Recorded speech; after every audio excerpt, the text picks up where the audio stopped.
My name is Sam Vaknin and I'm a columnist in Brussels Morning. France has recognized a Palestinian state. Earth-shattering, or, as Donald Trump implies, nothing at all. The French recognition of Palestine is a storm in a teapot. It is inevitable that a Palestinian state should be ultimately recognized, even by a post-Trump United States.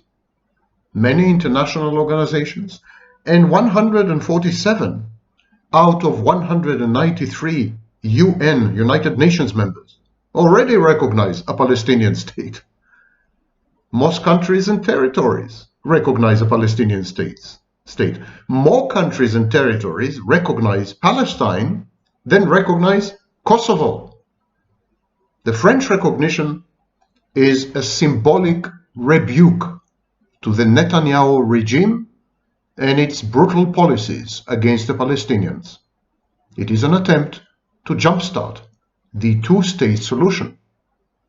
Most EU countries, perhaps with the exceptions of Germany and Hungary, have already recognized Palestine or will soon follow suit.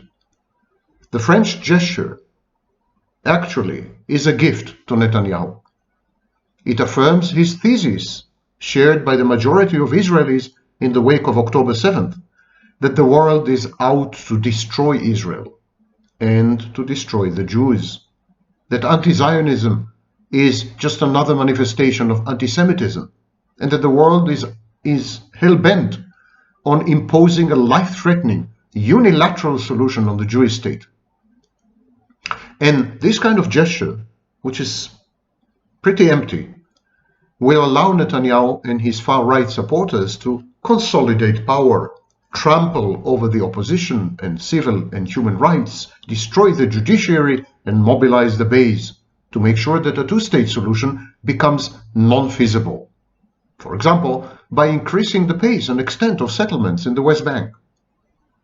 The US, under Donald Trump, is already leveraging a campaign against anti-Semitism to stifle dissent at home.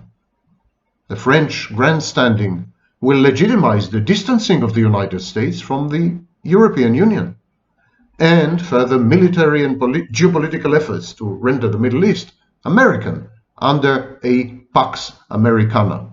Of course, with Israel as the exclusive regional hegemon.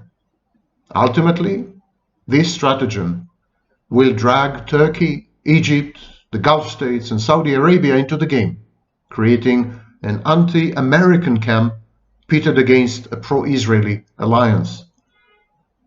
In short, things will get ugly sooner than we expect, and you have Macron to thank for this.